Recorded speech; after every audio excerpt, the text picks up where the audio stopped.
we had a rocky start, right? Yeah, I mean, I think it was a good, very initial start, but then after a few years, when the typical 7-year problems start to hit a marriage, the disillusionment kind of sets in, and that's when we kind of hit our stumbling blocks. So, Right. and not coincidentally, we had pulled away from the church as far as you could pull away from the church. Right.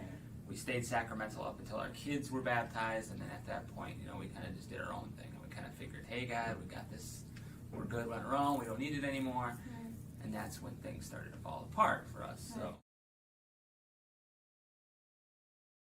I heard about natural family planning and theology of the body first. I had gone to a talk about theology of the body, and Christopher West, I am certain that is the first exposure to it, was his 1-hour talk on marriage and the Eucharist. So I remember driving home in the car, listening to that CD, and I was bawling as I pulled into the garage. And I just sat there and continued to cry and listened to the rest of the CD before I went into the house. And you got to hear this. And he probably heard it, the next day or whenever on the way to work.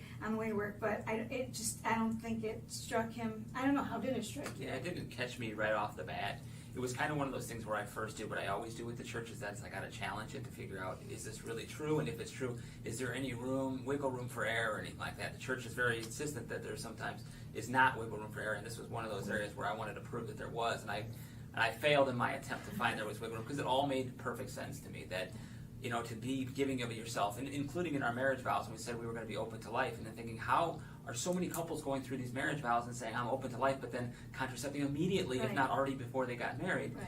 And I thought it was a false, pledge. So I mean, even after we got married and after I got my reversal, we had our vows renewed, it felt more concrete, because here we were finally saying, this was the message we thought we said back in 1998, and now 10 some years later, we're saying it for real and meaning it and trying to live it. Natural family planning all along the way has helped to sort of keep us geared and keep our ship steering in the right direction, because we know that with everything there's periods of abstinence, things that you have to struggle with the plan, but it works, and it helps us to really appreciate each other more, and we can communicate more on levels that we didn't communicate before, and that's what the key is, I think, for us, making it for the next 20 years. I wanted to become a teacher because I judged that this message needed to get out there.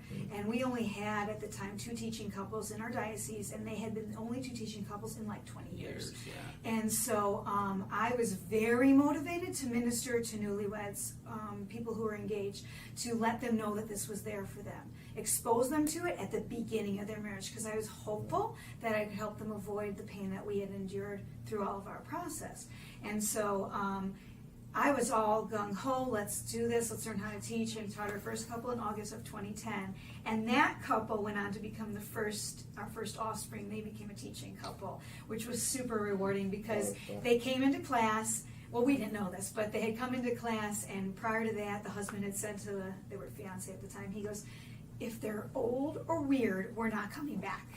And not only did they come back for all of their lessons, they came back a couple years later to learn how to teach. And so, very rewarding. And now they're some of our closest friends, as far as being teachers in our diocese with us as well. And like we had shared in the past, a lot of couples may find themselves in our position because they're following a worldly path.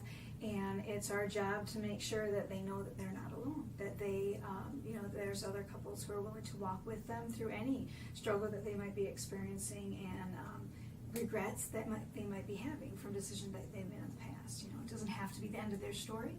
There's always more to the story, and God, if we just seek God's will, He will bless us.